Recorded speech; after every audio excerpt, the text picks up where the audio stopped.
ready to go.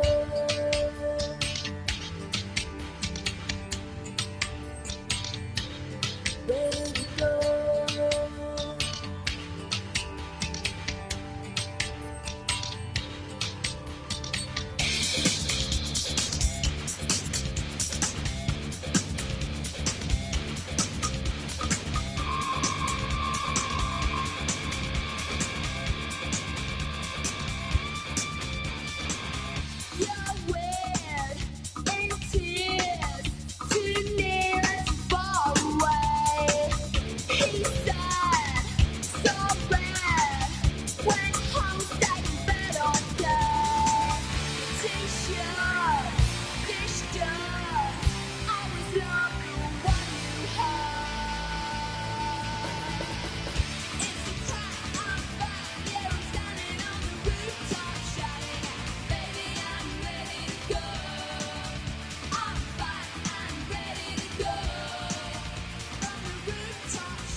Ready to go.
Last one.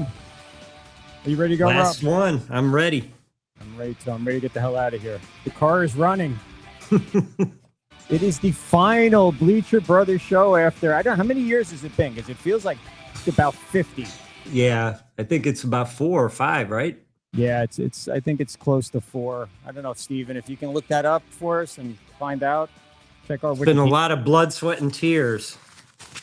Yeah, and a lot of aggravation and a lot of money.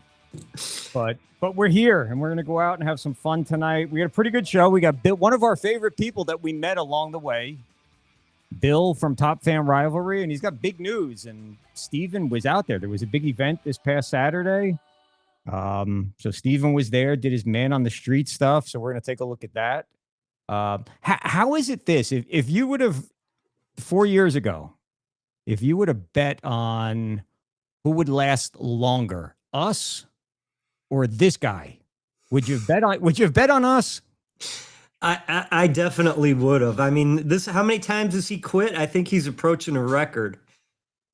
So what happens? Because I heard him today on the radio, a clip of him saying, look, this is it. I was going to retire, but then Mike McCarthy got the job. And, I started reminiscing and I thought, all right, let me come back and do this one more time. But this is it for sure. What happens in week 2 when he twists his ankle and he's out for the whole season? Does it the last year? Yep. Is it? Is he going to? I don't know. The one thing I meant to do, and I didn't have a chance to do, AJ, was to see what records he might be chasing. Did he sit down and take a look and say, hey, I need to do X or Y or Z to get up the record book chain there? Steven, can you check that out? See if you can find anything that he's close to breaking or setting or accomplishing. That would be kind of cool if you can. I don't know. He just annoys me. I don't know why he just annoys me. It's almost like he needs to have that spotlight on him for a while, people to talk about him. Oh, please praise me, beg me to come back, Yeah, there's probably not too many people doing that to him in those ayahuasca tents that he hides out in during the off season. I don't know, but I guess good for Pittsburgh. Is a 42-year-old Aaron Rodgers really the best option for the Steelers? I don't know. And did Brady F this up for all quarterbacks that should retire because Brady kept playing and playing and playing, but at a high level? Right. I mean, is this going to be Joe Namath with the Rams, right? Oh, I don't even remember that. Did Joe Namath play for the Rams? I didn't even know that. Yes, it was a disaster. Wow. Well, that just dates me how much older I am than you. So are quite a bit. You're decades old, sure. And I guess in his defense, Pittsburgh could have had a worse season last year than they did. They made the playoffs, right? Yep. What do you got, Steven? Well, he's 12 away from passing Peyton Manning for most passing touchdowns. And he needs to win against Green Bay to win against every team. He needs to beat Green Bay to win against every team. Yep. Right? Okay. And is Peyton the all-time touchdown leader? No, Tom Brady was 649. And how many? He's not going to catch Brady. Breeze has 571, Manning 539, and Rodgers 527. Wow, Brady has that many. Brady has 100 more touchdowns almost than the number 2 guy. Yep. And it's Drew Brees. I wouldn't have. Not that Drew Brees was not great, but I would have definitely thought it would have been Peyton in second place. Well, you got surprised. Did get surprised, buddy. What? There's no BattleBot shirt, no Bleacher Brothers tonight, no Bleacher Brothers shirt. One last time, huh? I'm just fighting a headache, and I'm trying to make sure not to focus on it. That's story of my life, pal.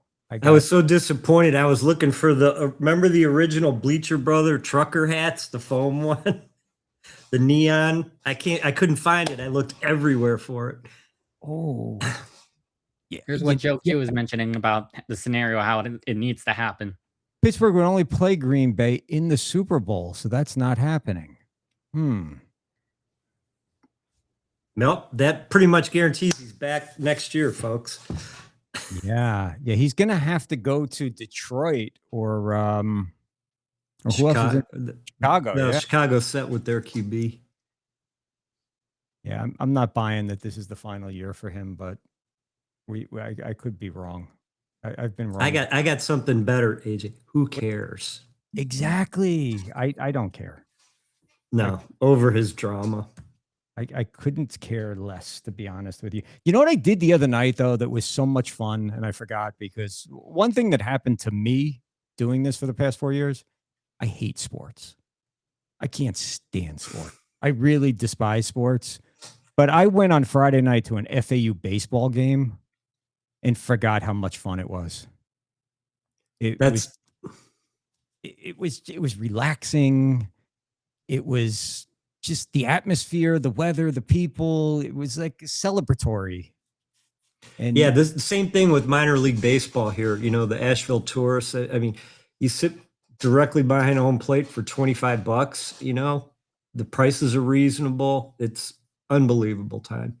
And it was dollar dog night and $2 beers. So our photographer was there that night, and I shout out a few people tonight. One is Aubrey, and these are in no particular order. But Aubrey's been with us for a couple of years, photographer. She's dynamite, but she was there, and she got a video, real short video of ECU's manager or coach. I'm not even sure who it was, but he was arguing with an umpire. She sent it to me, and I said, I got to think of something clever. So what I did is I captioned it that when the ECU coach found out that $1 dogs and $2 beers only applied to ticket holders, he was really pissed off. And the thing is skyrocketing in views right now, and it's yeah, it was posted a week ago, and it's still ticking up by the thousands every day. So Aubrey gets us some really cool stuff. Well, you know what else is great about games like that is that no prolonged commercial breaks between things. No, there were none at all. It was a good time. I kind of, to me, that's the best sport to attend at FAU is their baseball. No knock on football, but to me, and we've been to many football games together at FAU. Remember that game in the pouring rain? Oh, yeah. And do you remember the cheerleaders stayed out there in the pouring rain cheering? Yep. My clothes are still drying out from that thing. The other sport I like going to up at FAU, believe it or not, was women's softball, because it seemed like every 2 or 3 years they hosted a tournament down there of some of the top teams in college softball, and it was a good time. And I'll tell you, a lot of those women are ultra competitive and ultra good. Yeah, they were, for us on shows that we did. I think their coach, I forget her name right now, but she was one of the best interviews that's ever been on Bleacher Brothers when Bleacher Brothers was a thing. I've just never made it to one of those teams, but all of the kids that would cover all the sports for us, football, basketball, baseball, when softball came around, they would all fight over who got to go to softball. I don't know. Because they thought the girls were cute, or because it was just a lot of fun, or maybe a combination of both. I'm not sure. And there was a lot more women in attendance than men at those games too. Maybe that's maybe why they wanted to go. Well, they need to do $1 dog and $2 beer night because the place was packed. I mean, it was packed at FAU baseball, and I've been to a lot of their games, and I've never seen it packed. It was packed, but it was a good time the other night. Awesome. Did you? So your Cleveland Cavaliers, since the last time we spoke, they were in Detroit for Game 5, and they were down by 8 points with about a minute and a half left. Yep. Came back and won the game. So I immediately, being the big shot that I am, have to let everybody know what my opinion is. I went online and I said, there is no way Detroit just lost the series. There's no way. They're never going to win in Cleveland in Game 6, which they did. But I said, even if it comes back to a Game 7, they just choked away the series right here. So there's no way they're going to win Game 7. Now, when they won Game 6 in Cleveland, I'm like, uh-oh. But Cleveland advances. OKC, who I've been high on for 2 years now, and who the great Craig Elo, 15-year NBA veteran and ex-Cleveland Cav, picked OKC to win it all. OKC might be in a lot of trouble. They struggled with the Thunder all year. I think they lost all year.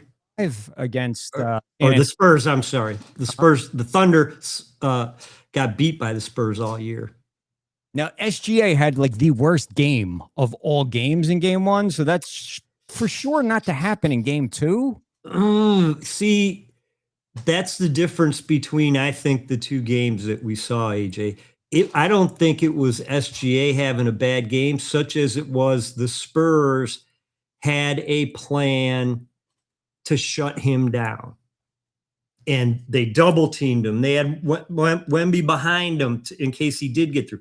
The Cavs kept Harden on the floor. You know, they ran 21 ISOs or screens on Harden with Brunson. Mm-hmm. They averaged 1.9 points per play, which means they were almost all successful.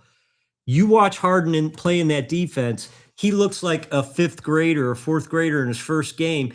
He's reaching forward with his whole body and foot with a swipe, and there goes Brunson around him. The Spurs didn't let SGA do that. Yeah, but he also missed a lot of wide open, easy shots. So my point was, I think he should have a better game tonight. But did the Spurs just have their number? And I did, and this goes back to Popovich too. I think the consistency of the defense, the way they are a defensive-minded team, and they have a plan to make the Thunder work for points. And at least for one night, it was successful. And last night with Cleveland and New York, and I had like the mother of all bad days yesterday. Like my day started so good yesterday. I went to the gym yesterday morning. Great work. Everything was great.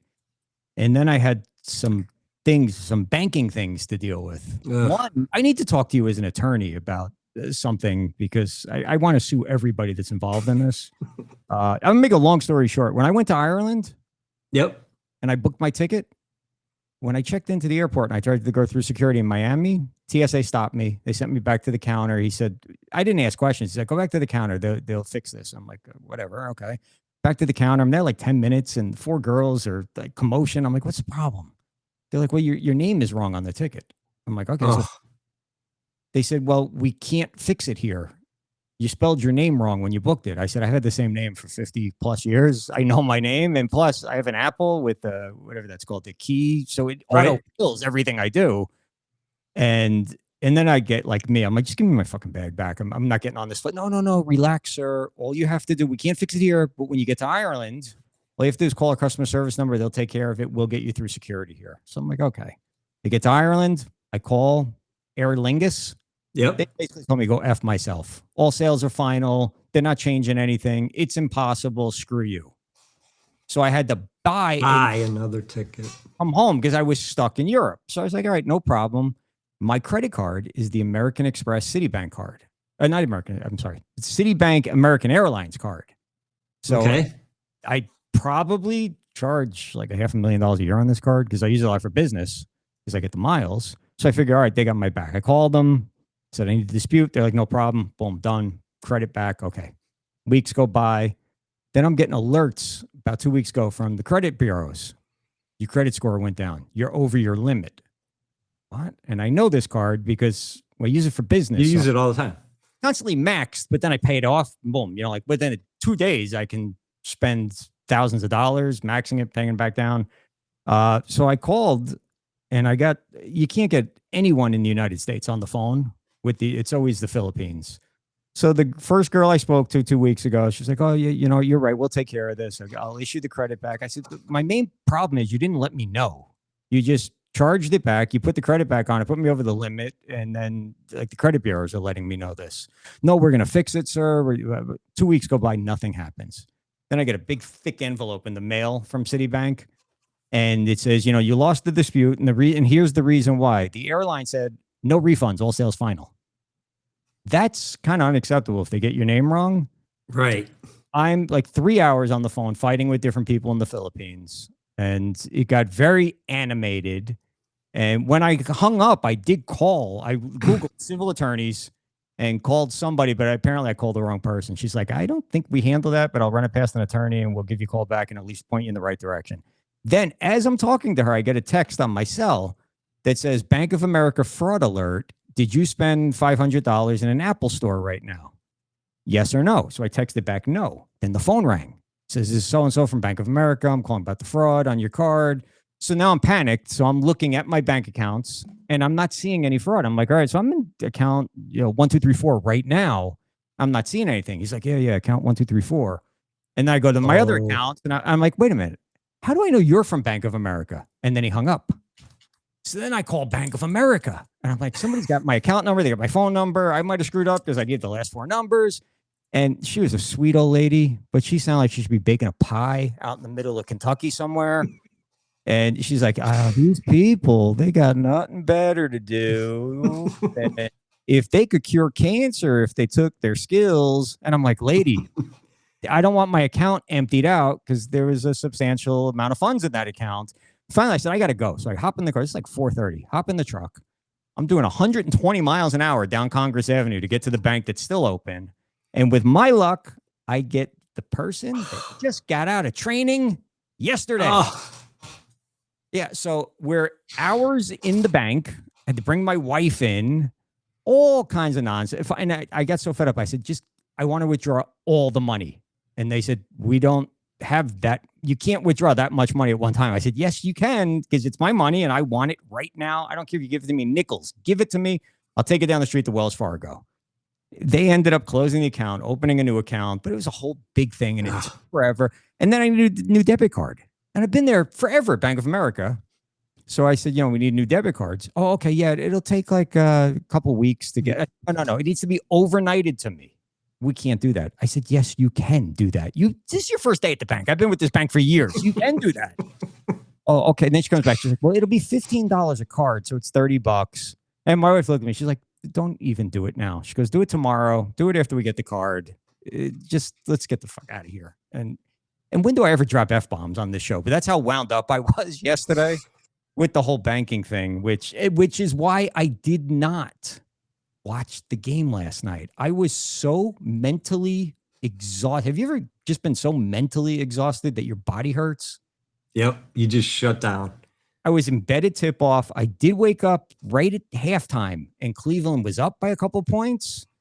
And then I went back to sleep, and I didn't know who won the game until I checked the scores at like noon today. And I was like, holy crap, that was a really good game, I guess, huh? Well, depends on which side of the coin you're looking at. But, yeah, it was a hell of a comeback, obviously. But,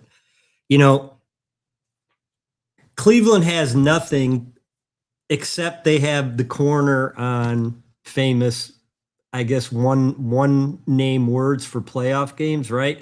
The catch with Willie Mays, the drive, the fumble, the shot, which happened to be over Craig, and now the comeback, right? What was it? 1 in 595 times it happened. A team was down by 22 points at any time in the fourth quarter and came back.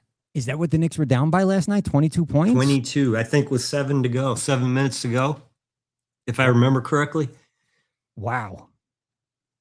Yeah. What I saw when I looked at the box, and that's really all I got, is I looked at the box score. I saw Cleveland scored 3 points in overtime. They were outscored, I think, 4. Somehow the Knicks came back by 22, what you're telling me. I didn't know that. And then they covered the 7-point spread in overtime because they outscored them 14-3, I think, in overtime. AJ, it was like watching a car wreck in slow motion, right? and you're like, call a timeout, slow things down. And he's sitting there saved. He had 4 timeouts at that point in the game, right? With 7 or 8 minutes to go. He used 0. He lost 2 of them because if you don't use them, they're losing timeouts in the NBA. So he literally didn't use his timeout. As this thing's going over the cliff, instead of stopping it, he lets the train roll on. Unbelievable. And everything shut down. If you watch those 7 minutes, it's like watching 4 people who can't walk. They put them on the court, throw the ball, the guy, they never moved. Harden and Spider were 1 for 10, I think, from that point on, the rest of the game. Yeah, Harden doesn't show up when you need him to, ever, on any team. He looked like he was 37 years old last night. You could have dribbled around him. Probably. And I'm in peak physical condition at this point. I'm sure I could. Yeah. Is it just the Knicks' year this year? I mean, they haven't lost the playoff game yet, have they? Did they sweep and sweep? No, they lost. No, they lost the game. They came back from 3-1 down against Boston, but then they swept the next round. Right. The 76ers. Yeah. Sorry, Joe. But yeah, they swept Philly. Maybe it's just the Knicks' year. And it might be, but we'll see if the Cavs can do what they did for the first 3.5 quarters, Tuesday, we'll see what happens. But Boston said the same thing. They said, if we could just do what we did the first 3 games, we'll move on. Then they didn't. Well, and I think that game exposed a big problem for Cleveland because Harden's defense was sieve-like, and you look at the bench, they didn't have anybody to put in beside him. They had to ride him out. No, So,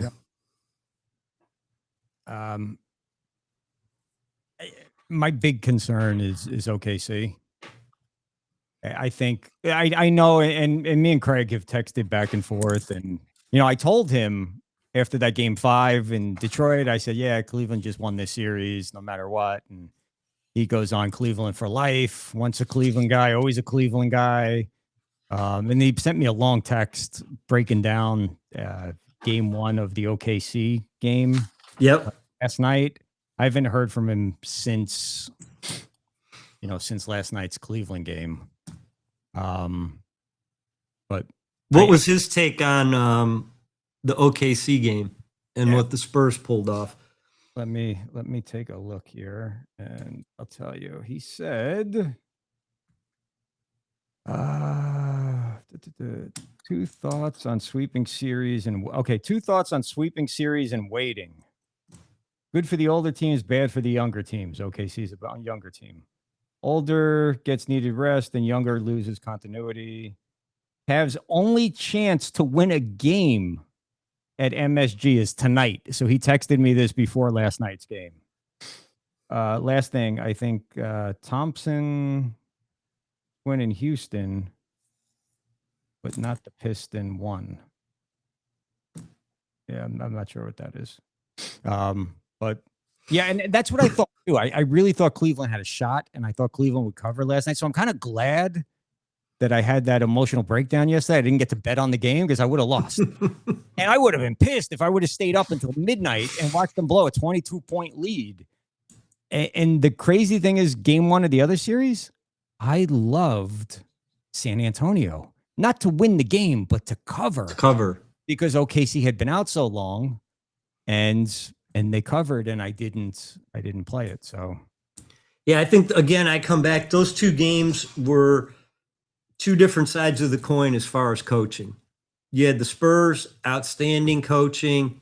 You had the Cavs. I mean that rests on his shoulder. That loss is on his shoulder. I mean, if you were coaching a 4th graders playing basketball, and you go from a 22-point lead, even if you go to 12 or 10, you're going to say, time out, guys. Come on over. Let's remember what we were doing, right? At some point. So, I mean, if Elo would have been on tonight, I would have asked him how important is momentum. But when you read between the lines from that text, momentum's very important. And now the Knicks came in with momentum, but had a week off. And now last night, they have all the momentum. The question is, does Cleveland win 2 games in this series? Objectively, not from a Cleveland dude. Well, objectively, you have to see how they respond tomorrow, right? I mean, they went in Detroit. A lot of people didn't give them a chance when they were down 3-2 in that, or they came back. They punched Detroit in the mouth in Game 7. They have the talent to do it. The question is, will they, and will the coach get them there? We're going to find out very quickly tomorrow. Yeah, it might be the Knicks are sitting around for another week, waiting on. Not. Maybe the Spurs will sweep. And I don't like this Wemby guy. I thought I did, but I don't care for him. And it's not. I'm not like an OKC fan. I saw and I thought, all right, this is the best team. But I don't. He's cocky. Look, the only reason that the Spurs even lost the game in the previous series was the game that he got tossed out of. And I don't know how that wasn't a foul the other night when he basically, and I don't remember who he ran over, put his head down and ran over the guy. And I thought, all right, he's getting tossed. And they didn't even call it a foul. I'm like, what the hell? Wemby came out afterwards and said, well, yeah, I was extra motivated because SGA got the MVP and I should have been the MVP. Man, shut up. Tell me one of the best basketball players ever who's not been cocky. Craig Elo doesn't strike me as cocky at all. That's true. That's... The Harlem Globetrotters, they're not very cocky. No, that's true too. But you look at the greats, right? Magic, Johnson, Bird, all those guys were cocky. They all played with a chip on their shoulder. They wanted to be the best. That's why they were the best. Shaq, pretty down to earth. Yeah, I'll give you that one. Trying to think of another one. Dennis Rodman, regular everyday sort of guy, somebody you'd like your daughter to marry, right? Oh, yeah, he was totally laid back and not cocky on the floor. Right. Those battles he had with Mahorn back in those days. But it just shows you how superior Jordan was to anyone else, that he was able to play with Rodman and the hair and the dresses and all the shenanigans and the Carmen Electra in the locker room on the off days and all that sort of stuff. And he was still able to lead that team. And to me, it sort of says something for him, because if I were Michael Jordan, I wouldn't put up with that crap. Well, I think he did it because Rodman filled a role they needed, right? I mean, you had people like Kerr and Horace Grant, Scottie Pippen. They were relatively quiet guys. They stayed, in Jordan's shadow. And look, Rodman served as a lightning rod for people deflected a lot of criticism for the teamer stuff to what Rodman was doing, right? Mm-hmm. So Jordan may have looked at him as a bit of a sacrificial lamb, like, go ahead, take those shots. Keep the spotlight for me on negative stuff. Yeah, you're probably right there. I never thought about it that way, but I miss those teams. Yeah. Hey, so I saw Luch in the comments talking about Steven being at his summer house and checking on Stella. Make sure, and I'm not even sure where it ends. So, Luch, if you're still around, let us know, because Luch has been moving his show all over the place based on guests. He had Stanley Cup champion on with him last week. So, Luch on ice. Just because Bleacher Brothers is gone doesn't mean the shows are gone. Just about everybody kind of found a new home at Q&A. But Bleacher Brothers Show will not find a new home at Q&A because I've had enough. That's all. But I think that you're working on something for Q&A. I'm working on something for Q&A, and definitely for football. We'll be back. How's Ed doing? Ed's doing great. Thanks for asking. He's at Avila College in Kansas City. Program won one game last year, and he has turned the recruiting upside down. He was just down in South Florida. Pulled in a lot of good kids, remade the roster. So excited to see what transforms here. Beautiful. I got to reach out, because me and Ed were not very tight like you and Ed. But when he got the job, he texted me, and I was like, okay, is this a good thing or not a good thing? And he said, no, my family's there, right? His daughter's there somewhere. Yes. Grandkids are there. So he gets to see him every day. So awesome. Great for him. Maybe we can send Steven to Kansas City to cover Ed's games this I'm going to be heading out there for a game or two in the fall for sure. All right, I'm down for that. What, they're D2, right? Is that what the school is? Is it D2 school? No, NAIA. NAIA. What is that? That's like Below Division 3. Yeah. Okay, but it's still something. And it's close to home, and he got out of Europe, so that's that was a debacle. They had no money. The owner was non-existent. The head coach never left Florida to show up and appear. So Ed ended up being the head coach, offensive coordinator, tight ends coach, and the O-line coach. That's whack. Hey, I discovered something. What is it? I think it's called either soccer golf or foot golf. Have you seen this? No, I never even heard of it. Steven, we're going to bring Bill on right now. But after that, find me a clip of, it's like soccer golf or foot. It's basically golf with a gigantic hole, but you're playing with a soccer ball and you kick it. this is the greatest thing I've ever seen in my life. I immediately scoured the internet. Where is there one of these courses here? You take turns like golf, right? You play your own ball. I'm assuming, yeah. I'm assuming I don't. Look. I saw a clip came past on Gotcha. YouTube, TikTok, and I'm like, oh my god, I got to get on this. This is something that will get us a lot of eyeballs. But speaking of a lot of eyeballs, let's switch. The NBA's it's coming to an end. I think we don't have a consensus here, but we don't know who the hell is going to win the title. If you ask me right now, you put a gun in my head, I'm going to say the Knicks, and I never thought I'd say that in my life. But who knows? There's still a lot of chapters to be written, I guess, or at least a couple pages. But let's go to baseball, where my Philadelphia Phillies, my Don Mattingly, Donnie Baseball in Philly. I believe they have the best record in baseball since he took over. But let's bring in a guy who knows, and we're not going to hold it against him just because he lives in LA and he's got to be a homer and root for the home team. Bill Perkins, top Fan Rivalry, and from where are you coming to us from right now? I'm sitting in the Mission Viejo Mall currently at the Top Fan Sports Clubhouse. Brand new. We opened about 9 days ago, man. It's awesome. Oh, now I didn't ask you this ahead of time, but are you in a position where you can tour us of the store? Can you give us a tour of the store, or no? No, so it's going to be a little hard because I'm on my laptop right now. But Okay. I'll send you some pictures that you can absolutely post. Well, what's the concept of the store, Bill? You So make I money. got, That's the concept. yeah, that's the concept money. exactly. I got about 10 cardboard cutouts at AJ. We sell them for $50,000 a piece. We haven't sold any of them yet. We're hoping though. Rent's due soon. No, we kind of took a three-pronged approach. We still have our memberships going on. We do events. In fact, I'll do my best to show you that space. No, you might not want to move because your feed. Well, you're moving. So all right, let's do it. So we got Nice. we got a little space there, right there, where we can do have people talk to a couple people, a bunch of people, merchandise, man.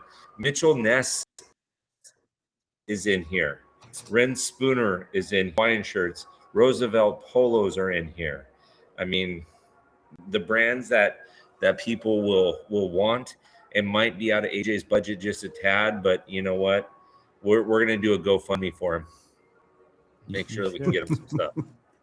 Good. I need to GoFundMe after. Yeah. So Bill spoke to me last night, Rob. Yep. I was driving home after that story I just told you. How frazzled was I, bro? And you've seen me dude, frazzled. This whole yes. Bleacher Brothers thing is giving me been absolute there. batshit. But how frazzled was I last night? I feel bad for the people at the bank because I know you, man, and I know that you were at your end. You were at your end. So, but you were frazzled. You were frazzled. Didn't I must have talked to you before you went to the bank. Did we speak yesterday? Yeah, we had to speak before any of this happened. Yeah, I'm just looking to see when we spoke. I think the last girl in the Philippines, I wished her cancer of the eyeballs or something right before I hung up the phone. I don't remember exactly, but Oh no. So are you a try? So Bill, so you're in Mission Viejo, which is more Angel territory than Dodger territory, correct? Although all of LA is really Dodger territory.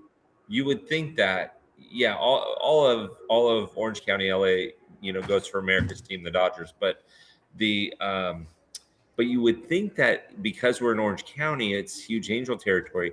We're seeing more Padre fans come in than Angel fans. It's awesome. I mean, and I have no Padres gear in here right now. Our shipment got held up, so I'm like begging. I'm about ready to start greasing the palms of some UPS guys and saying, if you can find the freaking package, if not, I'm going to send AJ and his crew after you. Well, the people running AJ's bank must be handling that shipment. Dude, Yeah. I mean, look, guys, the Padres half a game out, bro. So you gotta. They are. They're They an are, interesting story. How they're winning is remarkable. The question is, can they keep it up? They're living on a razor's edge. So I'm interested to see, because baseball's a game of momentum, right? And superstition and all the things, just like basketball. You guys were just talking basketball. I think the Knicks and Spurs are going to the finals, and who knows how that plays from there. We'll have the game on tonight in here, but I got to tell you, Mason Miller got beat for the first time last night, all season. Before last night, AJ, get this statistic. Before last night, the Padres were 22-1 after leading when leading after 7. They were 22-0 after leading after 8 innings. Okay. And last night was the first time they got beat. So Miller struck out almost 54% of the hitters he's faced. well, I mean, That's remarkable. That guy's got a slider that's at 87 and a fastball that's at 103. Try to time that up either way. There's no luck. You have no luck there. But how long can the Padres keep doing what they're doing? You know, Soto's what he's slugging under 280, right? How long is that going to last? And So- if you go ahead. Go ahead. I'm sorry. I think you meant Tatis, not Soto. Soto's in. Tatis. I'm sorry. Yeah. Soto's also slugging under 280, I believe. But I think so. Yeah. But you look at their performance with runners in scoring position has been unbelievable for the timely hits that they get. Yeah. It's 100%. But here's the Padres issue, and I watched it last night, right?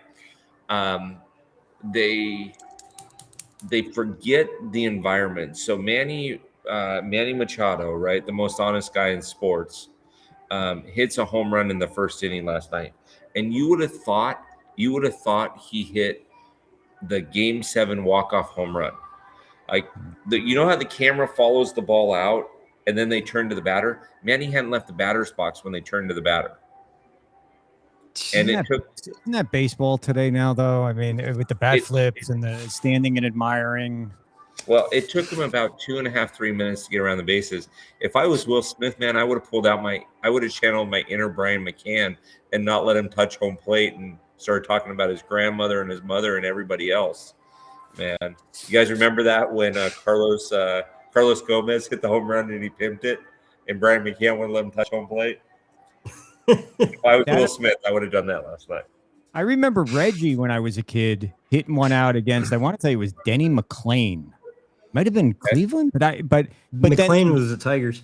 Okay, but then they got in a brawl at home plate after Reggie Cadillac around the bases. Yep. I mean, that was Reggie was the only guy that I remember as a kid that would ever do that sort of thing. So that was in the Bronx.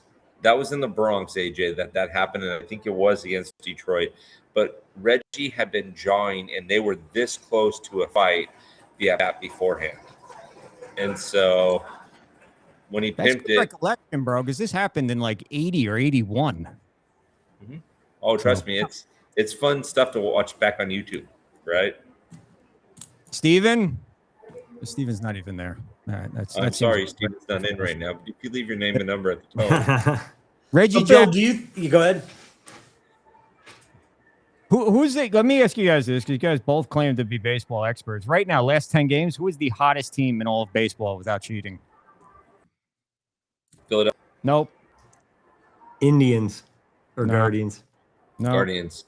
Last 10 There's games. Two teams that have the same record in the last 10. They're 8-2 in the last 10. Milwaukee and Tampa Bay has decided to come back. Yeah. Tampa Bay, you put them back in the dome. That dome field advantage they got going on there, huh? So you guys remember the original Major League movie with it? It was the janitor from Scrubs, right? He's the blue collar worker, and at the beginning, he's like, "Who are these effing guys?" As he's looking at the roster. That's the way I feel about Tampa Bay every year. It's like, one or two guys, Junior Caminero, like one or two guys, and then you're looking at this and going, Freddie Jones. He played JUCO at 2011, and now he's up playing and then they ended up winning 93 games and going to the playoffs. Makes no sense. Underrated Yandy Diaz, right? Mm-hmm. Just got his style hit. He has the highest run created for all of Tampa's history. Not a long history, but he's actually the highest rated hitter, which I wouldn't have guessed. Yeah. You guys want to see a clip of when baseball was baseball? Go ahead, Steven, bring it up, please. Oh, it's a Reggie clip. All right. There you go. There you go. Yep. So he picks this. Look at Jackson. Oh, well, they had a camera on Jackson. He starts running now, but he just stood there and looked at it. Hey, holy cow. I think Reggie got just about all of that one for his 12th home run of the year. Look at Jackson. He's waving his hat. Now he's going after him again. And Jackson's got him this time. Here Reggie they go. tattooed the ball and then tattooed his head. Look at that. Uh-huh.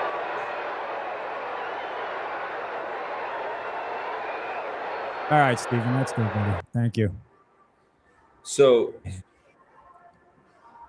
shortly thereafter, maybe 4 or 5 years ago, have you seen the Padres Braves brawl that eventually got the fans involved and Bob Horner with a broken arm comes out of the dugout ready to start swinging at people? No. I didn't see that. Oh my gosh, that one, it was like the third brawl of the day. They hit Pascual Perez and Pascual charges the mound and everybody comes out, and I think you had Eric Chow that got his shirt ripped off in that. You got guys half naked in the dugout. It's good. It's good TV. Well, I think if you like brawls, one of the best calls of any brawl was Tom Hamilton when Tim Anderson slid hard into Jose Ramirez. And Anderson came after him and Ramirez dropped him. I mean, boom. And Hamilton is on there he sounded like a boxing commentator. Down goes Anderson. Down goes Anderson. Yeah. Bill, you got to run highlights of best baseball brawls in there during the off season when there's no actual action going on. The great one, it was the Yankees against the Orioles. I don't remember what started it, but who was that guy? Benitez? Was that the? Yeah, Benitez, Yep. and he hit Tino Martinez in the he hit Tino Martinez in the back, and then he goes like this when somebody wanted to come out to him. He goes like this, and they all ran after him, and the brawl went into the dugout, and Darryl Strawberry is throwing punches like he's back in Compton, right, knocking people out. Darryl Strawberry's in his mind singing LL Cool J, "Mama Said Knock You Out," and he's over there throwing punches. And guys, and who was it? Oh my gosh, it wasn't Eddie Clip, Murray. Steven? Strawberry? You got the Strawberry clip? Oh, dude, this is a great clip. This is a great clip. That clip. Which clip, Steven? Okay, let us see the clip, whichever one it is. I have both clips for you. I have the Padres one and the Orioles clip. All right, Please let's start with the Padres. AJ. You got to see this one. Yeah, go with the Padres, Steven. So he left. What? Who? Uh-oh. He's working on it. He's working on it. One of the best Here it is. So now Jack Kroll runs the club, and Lefferts delivers inside, and I think he's going to be gone too. Here come the Braves. They are going after Lefferts. For the fourth straight time, Perez coming to the plate, and we've got one going now. And there are some hot-tempered individuals out there.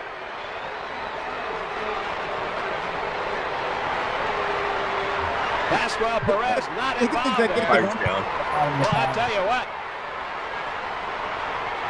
This is about as good a little battle as you're going to see. We've got about 5 separate fights going on out in the field. Pascual Perez is not out there. He's gone back to the Atlanta dugout.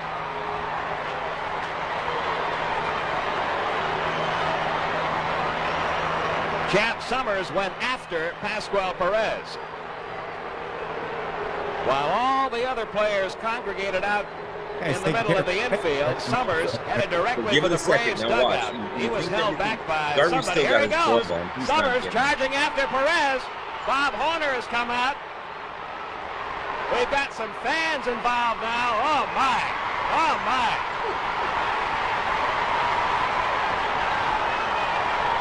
This one is very close to getting totally out of control. You think? A couple of fans have come down onto the field. Other fans were involved throwing things. There's still one fan down there in the middle of all that. 13 ejections It and one. looks like Rick and a Camp ref. is trying to protect the Padre down there now. In a way, it's good a fan got. Where was Goose? Wasn't Goose on that team in '84?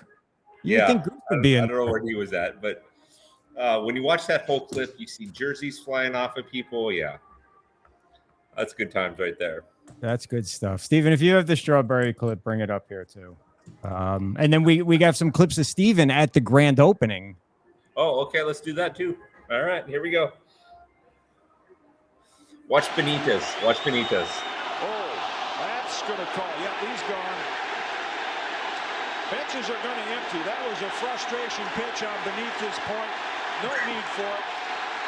Darryl Strawberry's after him now. That was a real cheap shot. Umpires trying to restore. Armando Benitez is a big dude. Oh, yeah. Look at young Derek Jeter. Wanted a curtain call from Bernie. And Benitez, because of all the frustration. Credit, he's taken on the entire Yankee team, Benitez, until Strawberry gets there. And then boom. Here comes This is getting ugly now. Not so bad. Strawberry goes down to the dugout. There you go. It's Harold Baines. That's who it was. Yep. Yeah.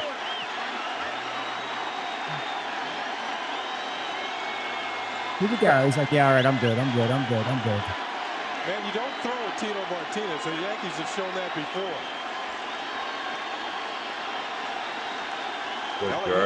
Elrod Hendricks. It was Graham Lloyd who broke through the pack. Graham Lloyd from Australia. That's Tito. Palmeiro was there. He's all juiced up, and he wasn't having Lloyd rage. You can see the wiser heads ripped in trying to calm things down, but Tino irate, and I don't blame him. Me neither. I mean, there's one thing about making a hitter move. Doesn't Strawberry go down into the dugout and talk him too? Yeah, it's coming. It's coming. I'm almost positive he does in a second. It's coming. I mean, Bernie just went around the bases, didn't show anybody up, and the guy.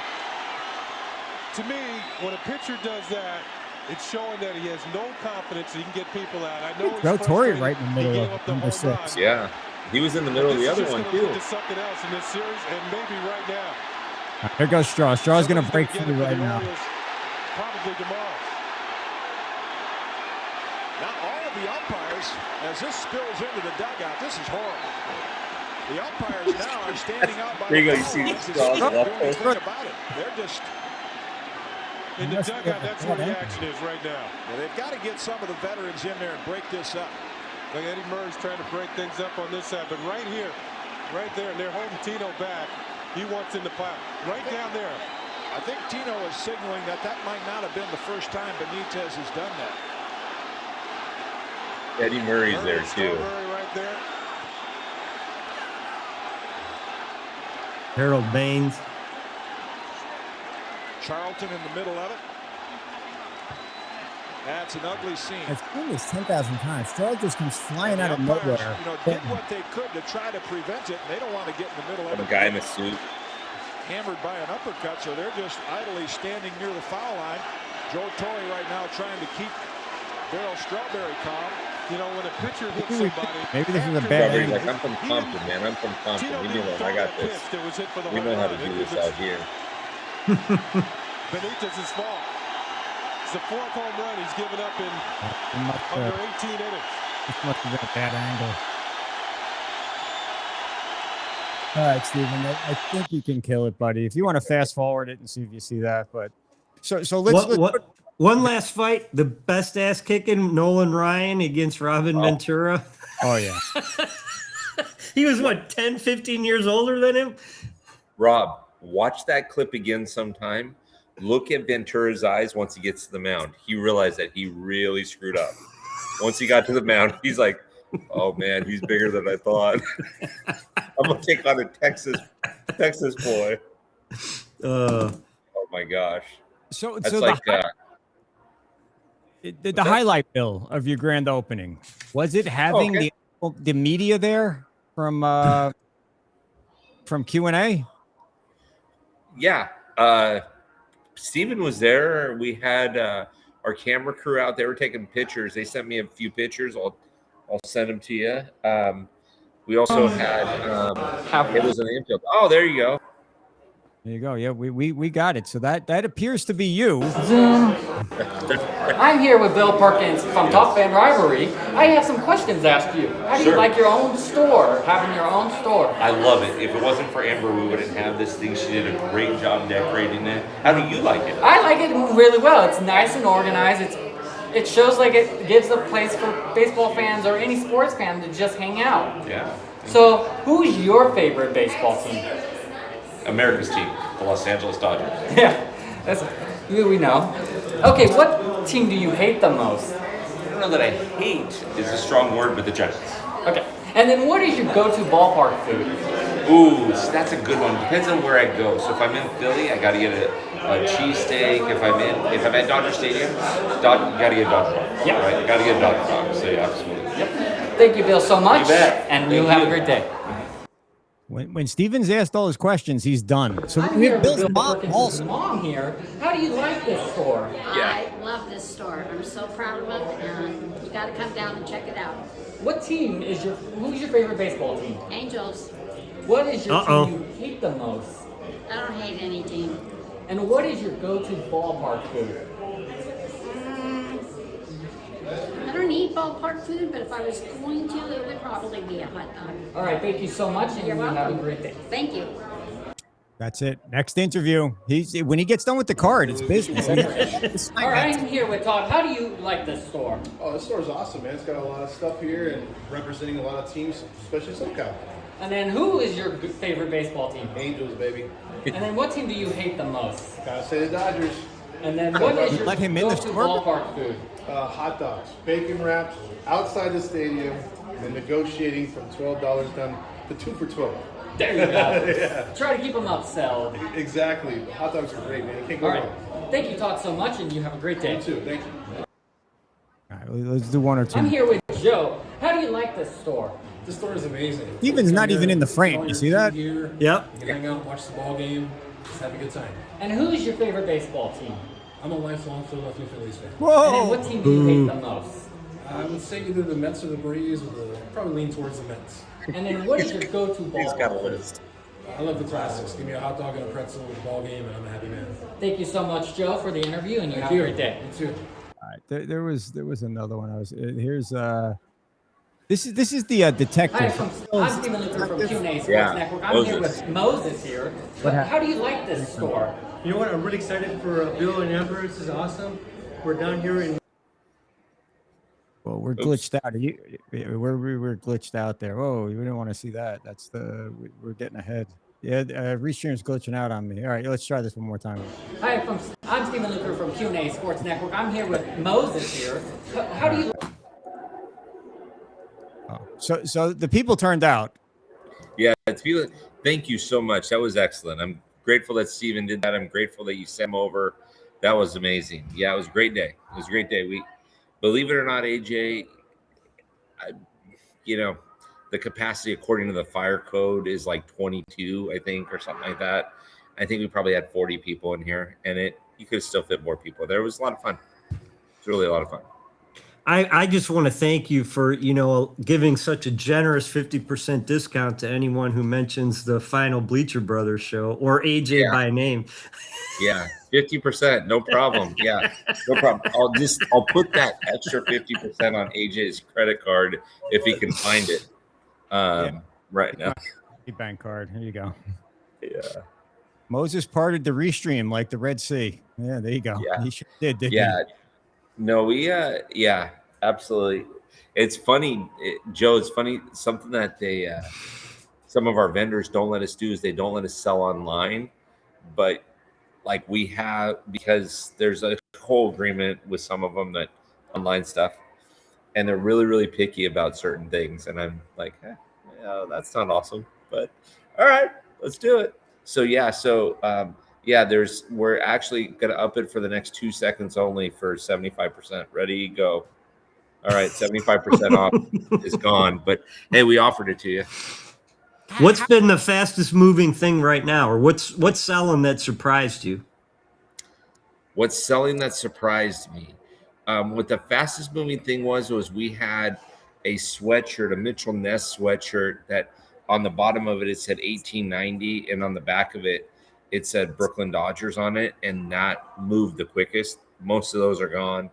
And then the Roosevelt polos, they're really thin polos, and there's one called Get a Grip that has just been insane. I thought the Superman polo that we had in here would move. It hasn't been touched. Get a Grip though, and the Windy Peppercorn one. So we have a Sandlot one in there. So yep, good old Windy. How is this mall? I mean, you getting traffic? Are there stores in this mall? I'm thinking about this weekend going to the mall over here where I live, the Boynton Beach Mall. It looks like something you'd see out of a zombie apocalypse movie. I mean, there's literally like 3 stores in the entire mall, and it's stuff like Uncle Buck's, what we found left over next to the dumpster, and a Victoria's Secret. Everything. So the mall that actually is funny. It's funny. There's a mall about 50 miles north of me. It's where they filmed Back to the Future, where Marty and Doc were. The Twin Pines Mall. Yes. What's that? Twin Pines Mall, right? Was that the Twin name Pines of it? Mall, right? Yeah. I walked in there the other day because they had a card shop. I walked in there about 3 weeks ago, and there's only like 5 stores left. But it is so clean and so awesome. I asked them what they're going to do, and it sounds like they're going to rebuild it. But that Twin Pines Mall thing where Marty skates down the little hill and there's the sign and it tells the time, that's actually sitting inside that mall. I took a couple pictures with it. But this mall has a ton of traffic. I keep looking out, and literally right across the way from us is Dick's Sporting Goods. So people come out of Dick's Sporting Goods and they see all of our stuff and they're like, wait a second, what's in there? So most of the stuff that we have is pretty authentic. If you were still playing these days, you'd be able to come in here and order what they call custom cleats, which is you could take your own shoes, your old Jordans, and we'd send them in for you and make them into cleats.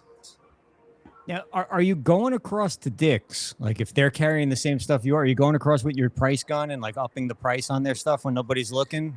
So, no. But what's funny is most of our brands set the prices. So Dick's doesn't even sell them less than we do. So it's kind of a competitive environment. I just usually when they're coming out of Dick's, I wave that like life-size cardboard cutout of you, and then mostly when it's women, they just flock in. It's the guys are a little intimidated because I haven't seen anything that good looking, but the women.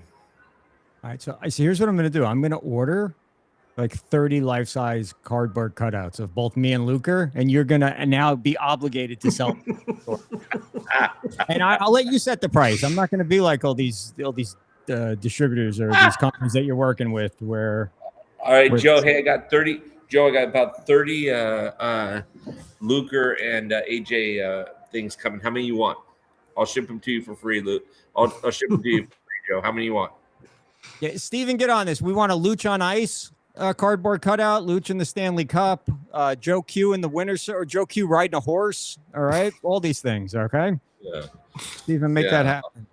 So Bill, with Top Fan Rivalry, what are we looking for? Where are we? I mean, are you done going live? Are you going live from the store? Are you still constant? No, we still go live from the store. We've had a couple of bumps just because it's been insanely busy with getting this place up. But I still go live every Thursday night with Jackson. We do a weekly review Saturday with Sam. In fact, AJ, I need to get you on that show. We usually do it on Saturdays at, I believe it's 10 a.m. Eastern. I need to get you on that show at some point. Sundays, I do a live with Ashley. She covers the American League. But we do them on X, YouTube, and Facebook. Haven't done a lot of Instagram lives as of late. But, Mikey and I will pick those up again, and, we'll make some things happen. Joe Q caught the show on X on Sunday. He did. What do you think, Joe? I mean, Ashley does a pretty good job. Ashley's a looker, isn't she? I mean that in a nice way. I mean, she looking at the three of us, looking at Ashley is what I meant to say. Looking at the three of us, anybody, Freddy Krueger looks pretty good to some people, I guess. Looking at the three of us. So, one of the highlights. No, is there still a lot of affinity for? Yeah, I know you said the Brooklyn Dodger sweatshirt was moving. A lot of affinity for the Brooklyn Dodgers out in LA for that. Yeah. There's a lot. So it's funny because we had a guy come in, an old school guy who was 8 years old when the Brooklyn Dodgers left Brooklyn, and he looked at the sweatshirt and he goes, "Huh." He goes, "I don't care how many years they're here, they're still the Brooklyn Dodgers." I'm like, "You've got to be kidding me. They've been here just as long as they were in Brooklyn. Come on, stop it." And but he was serious, and he was willing to die on that hill. And seeing how old he was, do the math, right? I wasn't about ready to push him into any argument, because if he didn't take his heart meds, who knows what would happen. What time was the ribbon cutting? 11 a.m.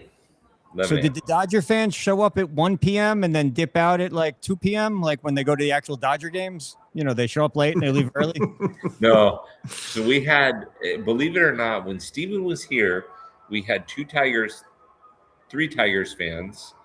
I don't know, 5 Angel fans or so, 1 Phillies fan, Dodger fans. I have to think about this. But we had like 7 or 8 different teams represented. No it's Indian pretty fans. awesome. Or Guardian fans, I'm sorry. No. They're hard to But find. AJ, one of the products that we have, I have to show you. So give me a second. It's literally right here. You will actually love this. Hold on. Go ahead. One of the highlights of Bleacher Brothers, we get to meet all these top fan people, which was right. Cool. Those Mitchell Ness jerseys are sweet. Right there. Yeah. That's a jacket on the back. You ready for this, AJ? Go ahead. You turn it inside out. Mets jersey. Don't tell me. Okay. No. It's gray on the inside. So it's the Yankees jersey on the inside and the home jersey on the outside. So it's what they call satin, I guess, but it is it's funny because it's reversible. So I thought of you as soon as we got this in. I'm like, oh, there's AJ's jacket. That's pretty cool. And how much does that thing retail for? $175. All right. A flash sale right now, correct? You can get it for $49.99 if you show up at the store in the next 2 minutes and mention that you saw the podcast. Yeah, you got 45 seconds left. Here we go. So, yeah. So we've got a Dodger one. Good. You got a Dodger. We have a Dodger one, and then we have a Yankees one. That's Yankees on the outside. It says New York on the outside. It has a Derek Jeter patch, and on the inside, it's a bunch of Derek Jeter stuff, like drawings of Derek Jeter and stuff like that. Because people into the Derek he was good for the Yankees. Are people buying the Derek Jeter stuff or no? Are they into? Is he still? Yeah. No. Yeah, Mitchell Ness said it's one of their higher selling things, and we had 3 of them. We have 1 left. Will you buy also? If somebody walks in with a collectible, are you open to buying anything? Yeah, as long as it's reasonably priced, yes. I had a guy. You hold on, I'll be right back.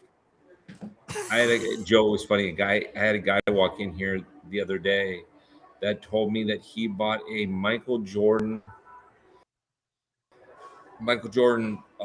rookie card for $42,500, and it's now currently worth $750,000. He wanted to know if I wanted to buy it, and I'm like, well, check back with me next week. We just opened. Now this is an authentic Major League Baseball, signed by the commissioner on one side and signed on the other side. Can you see that? Yeah. I think in Orange County. What's that going for? 20, 30,000? So I gave my kid one of these balls. This was signed by Lenny Dykstra.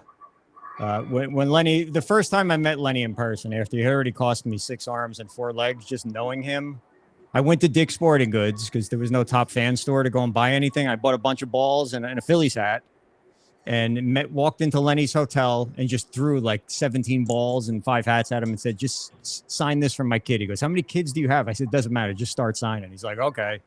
So I gave one to my daughter, and we went to the baseball card store that weekend.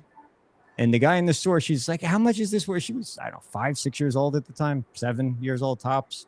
And the guy said, kid, that ball was worth more before Lenny signed it than it's worth right now. So Since you mentioned this show earlier, I got to show you this ball. all right. You didn't realize, Bill, this is like, what is that, antique roadshow for I have a ball that you would want. I literally have a ball that you would want though. Ooh. Corbin Burnson. Oh. And he wrote, "Strike the motherfucker out."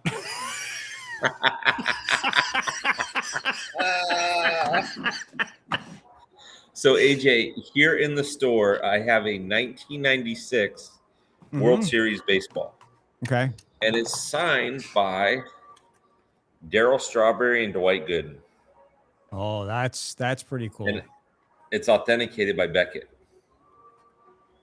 So oh yeah, they were both on the 96 team. That's right. Gooden threw a no-hitter that year. Yeah. Under Dwight Gooden's name, he wrote the white stuff on the field is not what Straw and I thought. No, just kidding. You're right. You know what sucks is that my real business years ago, we sponsored, popped up on Facebook. My wife was always a Jeter fan. I never really liked, not that I hated him, but I wasn't all Jeter starstruck. But popped up on Facebook, the Turn 2 Foundation, which is a great foundation. It's Derek Jeter's foundation. Sponsor Meet Derek Jeter, there are yearly dinner, blah, blah, blah. So I was like, yeah, you know what? Let me do this for my wife. And it was, the package was, this was back in the day before Citibank got a hold of me. It was like $25K. And we got a table and I got to bring 10 people. So how much do I love my wife? Yeah, I did all this for her. But after that, Jeter sent us 10 pictures. One of them it's hanging over there. I can't turn, but it's the only people that paid the $25K got these pictures, and I got 10 of them. So I immediately unloaded 9 of them and kept the other one and made a fortune on them. But he also sent me balls, signed, all authenticated. And it was everybody that was ever a Yankee, whether it was Mariano Rivera, Jeter, Reggie, you name it. And I had all this stuff and I was lugging them from office to office. And finally I was like, let me just sell all this junk. And now I wish that I still had it, or at least to leave for my kid. It's pretty cool. Bill, one of the highlights of Bleacher Brothers while it lasted was getting to know the people at Top Fan Rivalry. And I'm sure that you getting to know us, I mean, it had to be the low life. No, I think I may have told you this, AJ, before. If I haven't, I'll tell it to you now. But one of the dreams when we started Top Fan Rivalry was getting to know people and getting to really, learn about them and becoming friends. I mean, AJ, it's so much fun when you call me and I see AJ Johnson pop up on the thing. I like it. And I enjoy having conversations with people, and it's been a pleasure while that's lasted. But hey, we're gonna make new memories now with a new company or new something, right? No, after the show tonight, I'm changing my number and I'm going off the grid. I'm out. Unlike you, I don't want to know any more people. If it's just me, my dogs, my wife and my kid occasionally, I'm good with that. I'm completely good with that. I've had about enough of people. I want to get out of the people business. So, okay, fair enough. Oh, so this guy. Where can we follow? Where can we find you? And so you can LA. Where can we go? So you follow Top Fan Rivalry. So first and foremost, you follow Top Fan Rivalry on all the socials, right? Instagram, Facebook, YouTube, X, or Twitter. If you want to know what's going on in the store, you follow the topfansports.oc page on Instagram. And if you go to the Top Fan Rivalry site and you sign up for what they call a free clubhouse, we'll notify everybody about just different events and things like that we're doing. AJ, I'm still planning on coming out and seeing you by the end of the year, before the end of the year is over. And I want to talk some soccer and some fun stuff too. No, I'm out on soccer, unless it's golf soccer. Steven, did you find the golf soccer video or no? Oh my gosh. Have you seen the Frisbee golf, AJ? Yeah, I think George Costanza played that, right? What is? Right. I think this I is think it. so, yeah. But go ahead. Let me see. Let me see, Steven. Oh yeah, this.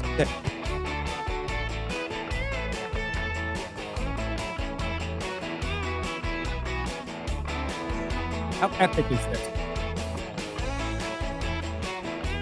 Not really, but okay, we got the point. Good job, Steve. Oh, here we go. Here, look at this guy. Good. Well, watch him roll it.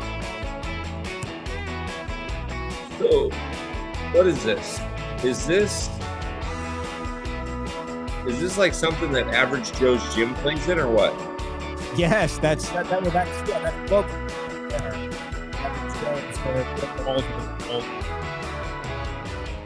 And they actually have courses for this? They do, yes.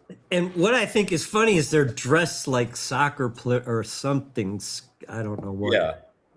They have courses for this. Is literally, I would say this is average Joe's gym against, one of the other teams. I just, like, you have to really try hard, right?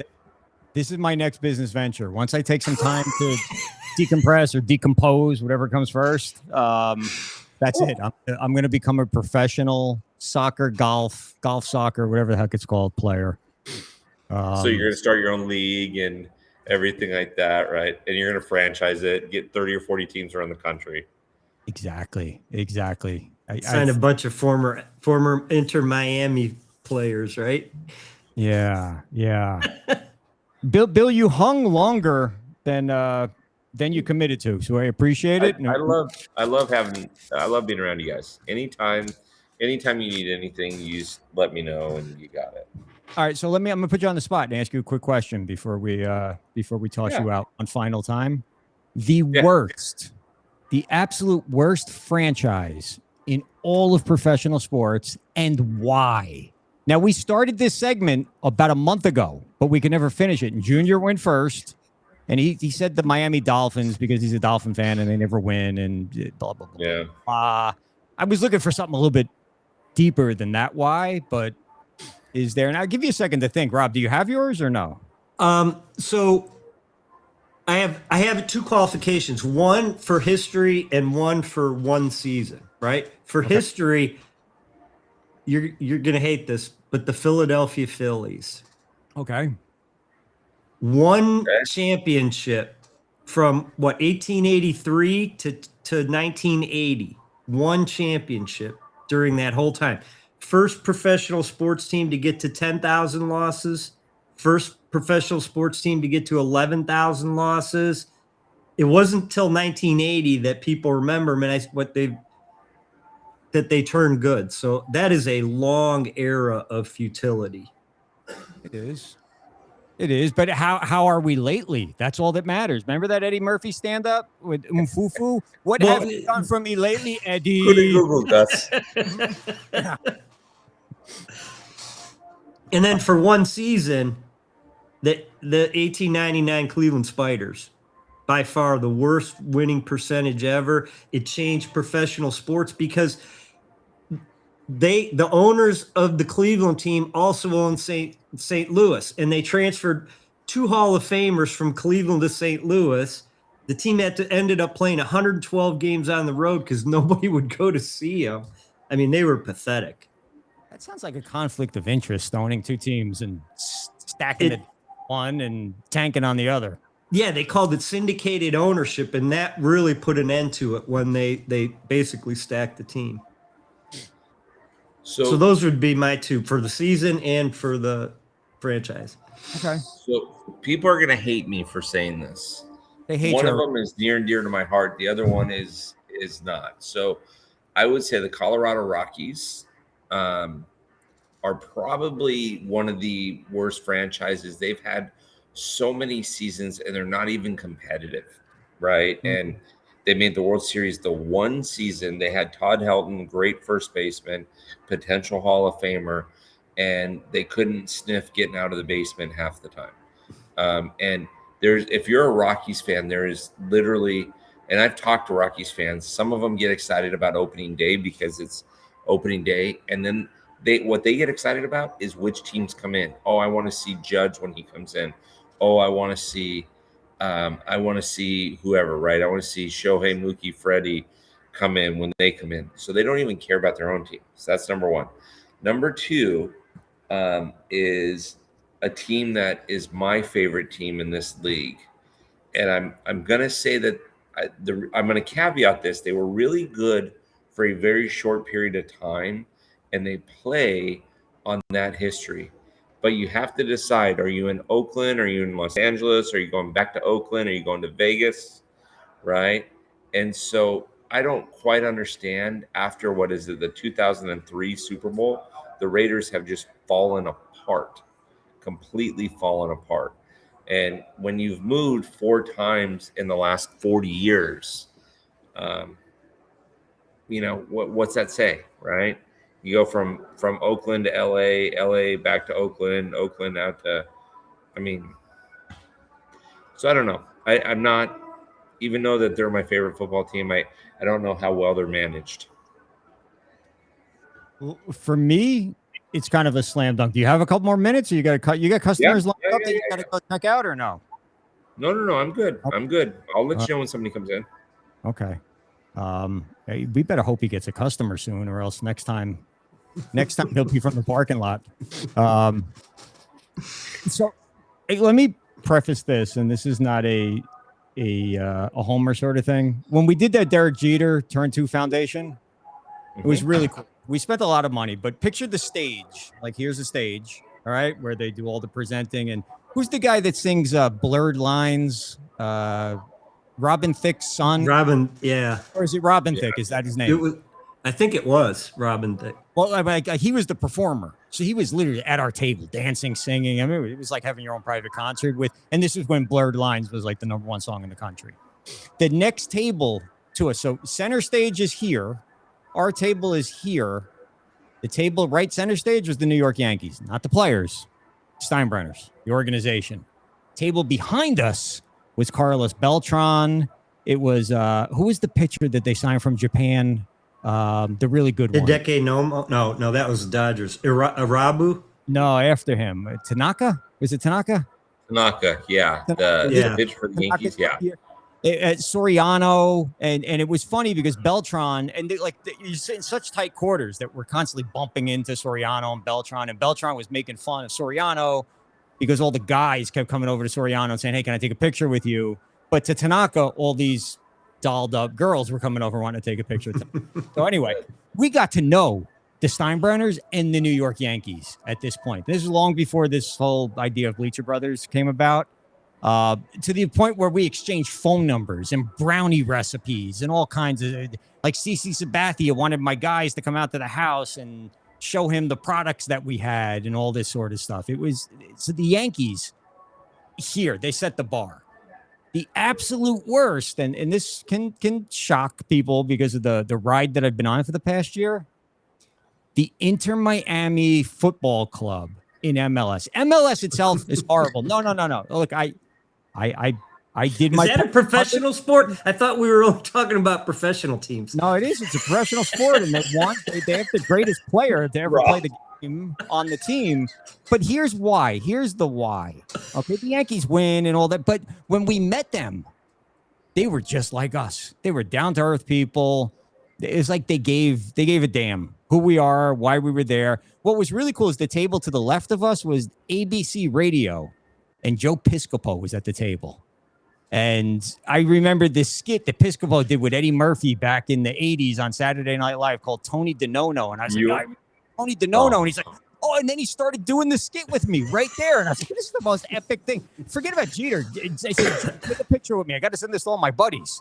But Inter Miami. So we covered the crap out of them last year. Every word on my mouth was Inter Miami, Inter Miami, Inter Miami, Inter Miami.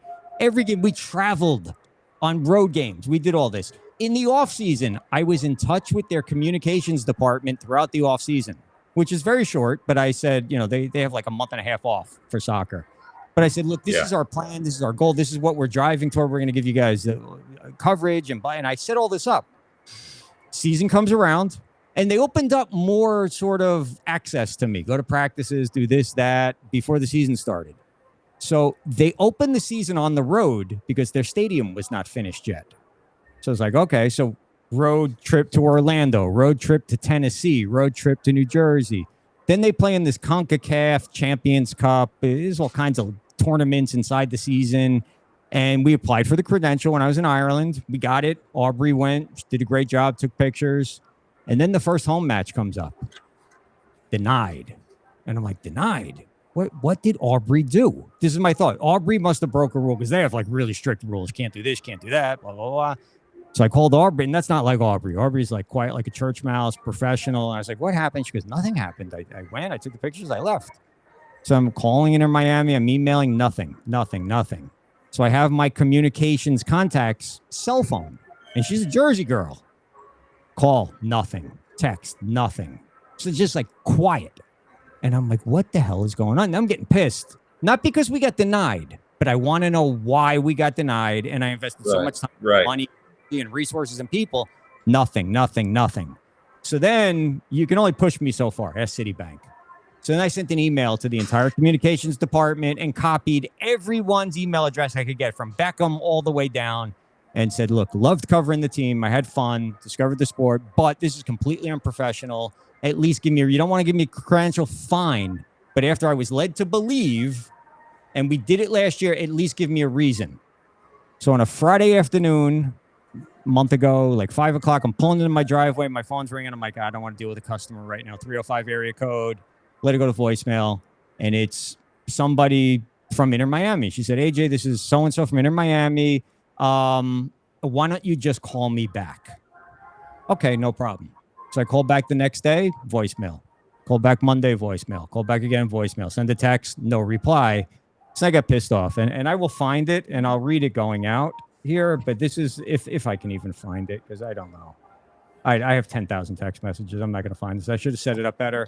But I basically texted back, letting her know that this is the most unprofessional thing I've ever seen in my life. I'm not new to the industry. I've done Radio Row Super Bowls. We've been credentialed with MLB teams. We've been credentialed with the NFL, with boxing, with yada, yada, yada, right down the line. I've never seen anything like this. You guys win one cup, you build a new stadium, and you think that you guys are all that. I said, I hope you never win a game in the stadium. I hope Messi breaks his leg.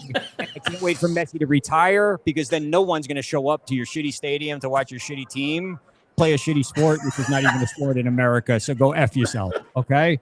And then I just stopped applying for it. And not only that, but I made a note to let them know that I'm a season ticket holder also, because I bought the tickets because I knew I could resell them and make a profit on the nothing got me a call back.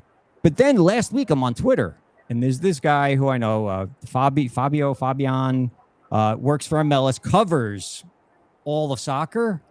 And he did a whole piece about this guy from Axios, who's been covering Inter Miami for 7 years. And they did the same exact thing to him, where they just took his credential away, no explanation at all. But yet they still send me. I can still go to practices. They still send me the game recap. I still get the photos like I was there. So I'm putting them out because they're views. But the most unprofessional and the dumbest sport. And with MLS, I'm going to tell you this, because it was my first real experience with soccer. You think flopping is bad in the NBA? Go to an MLS game. Everything is a flop. They're laying on the ground for 30 seconds, a minute, 2 minutes. Is it a card? Is it not a card? Nobody even touched them. When I went to Ireland to watch the team that I invested in, everybody said, oh, that's so stupid. They're a crappy team. It's Northern Ireland. Nobody cares. They play physical friggin' football over there. They beat the crap out of each other. There's no fouls. There's no penalties. Over here, you look at Messi sideways. You're getting a red card and you're out for 2 games and people are flopping all around. And then the World Cup, don't even get me started on FIFA. You think John Gotti was bad? John Gotti was a Boy Scout compared to the people that run FIFA, okay? So soccer's a shitty sport in the United States, all right? Inter Miami's the worst team in the world. I'm glad they put, where they put their stadium, Rob? Right next to the Miami airport. You know how hard that is for people to get to? It is horrible. And the only reason people show up is because of Messi. So Inter Miami, where's my bleeper? All right? Because Inter Miami, seriously, like you can, that's not it. But wherever my bleeper is, I don't know. Damn it. Screw you, Inter Miami, and screw you, MLS. But at the same time, I have good relationships with the Nashville team and the New Jersey Red Bulls and the Orlando City team, whatever the hell they're called. But I'm just Inter Miami, horrible people, horrible organization. Bill's got a customer. There's breaking news right there. No. They walked in, looked at something, and said, "We'll be right back." I think he was getting robbed. He was putting his hands up. How epic would that be if you got robbed live? Oh, that would be great, bro. So, AJ, do you have 30 seconds where I can give you an amen to that Inter Miami? Rob, 100% true. I interview a gal, I don't know, 3 or 4 or 5 times. We exchanged cell phone numbers. She exchanged cell phone numbers with Amber. Huge baseball fan. Used to work for the Red Sox doing ticket sales, worked for the Braves. I can't remember where she was at. And then she decides to go down to Inter Miami. She calls me up and she says, "Hey, I want a little bit of side hustle money. I'm considering getting married." Okay, great. I give her a list of people to call to talk to people about our community, right? And everything like that. The second I give her the list, I don't hear from her again. It's been a year. And I tell AJ this story, and AJ goes, "Yeah, if she works for Miami, that's what they do over there." Literally, nothing. And I had heard maybe that she was having some health issues. I sent her a very nice text message and said, "Hey, sorry to hear you might be having some health issues. Call if you need anything." I sent a very, very nice message and nothing. So you know what? Inter Miami, I'm with AJ. Miami. You son of a bitch. Bill, thanks for jumping on with us. I'm going to wrap with Rob. Man, thanks for having me. Appreciate you, Bill. Good luck with your store. Hey, anytime, man. Sorry, everybody, that your 95% discount went out the window. You guys didn't get here quick enough, but hey, maybe next time. AJ, thanks for having me on. Thanks for everything that you've done. I look forward to having some other conversations with you in the future, man. Really. Likewise, man. See you, buddy. Guys. Top Fan Rivalry. Good dude. He's a good dude. Great guy. We have met some good people. We've met a lot of undesirable people and people that you would think were much better than they are from their, because you know who they are, if that makes sense. But then you really get to know them and you find out, wow, these people are like gutter trash or, white trash or trailer park trash or whatever. But, well, it's sad to hear that Inter Miami's like that,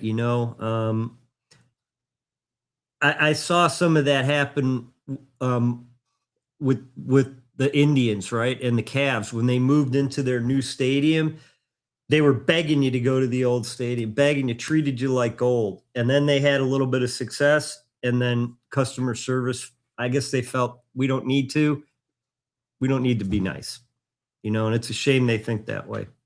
Here's like the worst part about it.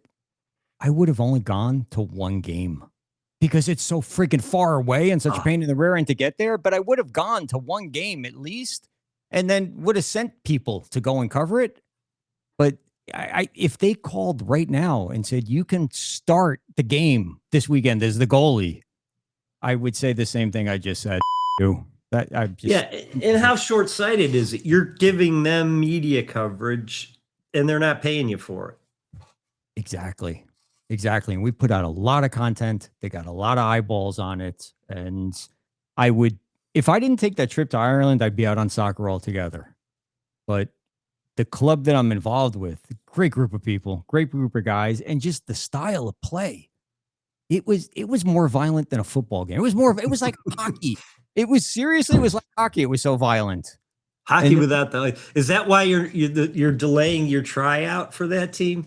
Oh, yeah, I can't. There's no way I can make that team. I could make an MLS team if I trained in the shape that I'm in, even at my age. But no, that team, I would be in the hospital in 2 seconds. I'm never playing the Northern Irish League anyway. And speaking of the Carrick Rangers, tomorrow night, 7:00, the People's Podcast, Carrick Ranger Podcast. The Ranger season is over, but the women's team is playing now. The Carrick Ranger Falcons, they're a real good team. And the head coach, Fiona Mooney, is going to be on with Chris and Andy tomorrow night. Great show. You guys want to check that out. Make sure you always check out Lucha on Ice. Check out all of Joe Q's stuff. We've been adopted by Q&A. We're going to bring a lot of great content to Q&A, but horse racing is at the forefront, and Q is phenomenal. I picked, Rob, 4 big races in a row: the Kentucky Oaks, the Kentucky Derby. There was something else I picked. Oh, the Black-Eyed Susan out of nowhere. And then the Preakness screwed everyone over. Yeah. Nobody works in the Preakness, but I don't know. I was going to name all kinds of people, but the people we love you. And the people we hate, you go hang out with Inter Miami. All right. So I thought you were going to beep and go. Fuck you. So, all right, so you're gonna bring something to Q&A this summer. Yep. We'll be summer. We'll do some baseball, and in the fall we'll get back to our college betting. Beautiful. And we got to thank Steven, who's been Steven. You can pop on here for 1 minute, all right? If you would, in closing, real quick. How did you like going out there? That was your first time doing field reports. Steven just graduated from the Dan Patrick School of Broadcasting, Rob, in Florida. So did anything that you learned in school help you when you were doing those interviews the other day? I think they did. It helped me a lot. How so? It made me understand, okay, I got to remember what I ask and then just remember what each question and then memorize who I was talking with. Okay. All right, cool. We'd like to see you in the frame all the time. Yeah, you were out of the frame. I was trying to get it to do perfectly. I was like trying to do it perfect. Well, they were good. And Steven, was there one good part? Was there any good thing that happened with you or from you, or any good sort of memory of the Bleacher Brothers show? I can't think of anything at this time. It's like there were so many. Oh, okay. All right. There you go. That's a good answer. All right. Any Now, bad? He did learn something at that broadcasting school, didn't he? Yeah, he did. Not to get in a fight with anybody on the air like I just did. All right, Steven. Well, we appreciate you, and you've made the transition over to Q&A, no problem. And you're going to be producing the Rangers and all kinds of other shows, right? Yep. All right. Cool. Killer. Well, we Awesome, appreciate. Steven. Thank you. All right. Thanks, buddy. So, any final words, Rob? Oh, this soccer golf, we have to find it. So you got to see if there's any place. If you find the soccer golf place by you, I guarantee you my other vacation this summer that we're planning is coming to you to play soccer golf. Well, forget the soccer golf. One thing I was going to tell you to do, just for a second. Yeah. In Cary, North Carolina, every year there is a huge soccer tournament. Mm-hmm. Wrexham sends a team over. Some of these teams send it over. You should see if the Rangers would enter that tournament. I'll get you the name of it. It just escapes me, but there must be 30, 40 teams from around the world that come to this thing. That would be kind of cool. I don't know that. Here's what I don't know about the Rangers. I know that they've been profitable every year after year after year after year after year, but yet they don't have a lot of money. Gotcha. So it would probably take a lot of money or some sort of big sponsorship, but they are getting a brand new, like $7 million, which doesn't sound like a lot, but in Northern Ireland, in the city of Carrickfergus, it is a lot, a brand new stadium from the UK sort of government. I don't know exactly how this works, but they're a team on the rise, and they made the European playoffs for the first time in quite a while, and they won a big shield this year in one of the tournaments inside the tournament. So I will bring it up. I will bring it up to somebody and see what they say. Awesome. And soccer golf, there's any number of golf courses that are going out of business and shutting down. Probably could pick up one of those for pennies on the dollar. Oh, yeah. And create the AJ Country Club for soccer golf or soccer. Rob and AJ and Steven. And Steven can interview everyone on every hole. That'll be his job. As long as I don't have to wear those squirts or whatever the hell they were wearing when they were playing on that clip. No, you do. You have to look. What was that guy who died in the plane crash? What was his name? The golfer that would wear. Oh, Ernie Els. No, Payne Stewart. Payne Stewart. Yeah, that's what it was. Payne Stewart. Yeah, we got to dress like him. There you go. All right. Well, I'm looking forward to the big change, AJ. So am I. But first, what I'm looking forward to is taking some time off from all of my activities here and getting Citibank straight. Now, as an attorney, I need to know, do I have some sort of case against A, the airline, and B, possibly Citibank, because I use that card knowing that they will protect me with fraud protection, but they're telling me, everyone's telling me to go F myself. So the airlines are probably one of the most difficult entities to go after because A, they get exempted from so much. And there was a passenger bill of rights that was trying to work its way in, but that was all undone recently. Okay. So you're up against a difficult situation with the airlines, and they do a good job capping their liability. But because they made a mistake on how they put your name on there, that could be a game changer, and there could be a loophole in that. So it's worth taking a look at. Here's my ace up my sleeve, and leave anybody's political opinion out of this for a minute. Very good friend of mine, very, very, very good friend of mine, is part of the Florida State Senate. Okay, she's Republican. She's responsible for renaming Southern Boulevard Donald J. Trump Boulevard. She's responsible for all the nonsense with PBI Airport now, which becomes DJT Airport, I think, in a week. She's in the White House constantly. She's in Mar-a-Lago constantly. Isn't this the type of drama that the president loves? Oh, yeah. All right. You know what? If we go and invade Ireland, I'm all for it at this point. All right. The food sucked. Well, as long as they don't nationalize the soccer team. Yeah. So if I have to take this to the Oval Office, I will, Aer Lingus. All right. Just try me. Okay. Try me. Rob, thanks for all your help with everything that you've done with this. And this is not the end. It's just the final chapter, and the sequel will start soon. Amen, my friend. All right. We're going to get out of here. I'm going to go home and do a lot of crack. We'll be back at some point in the future. So, all right. Carrick Rangers tomorrow, Joe Luch possibly tomorrow. Just check the listings, check social media. We're still here. All right.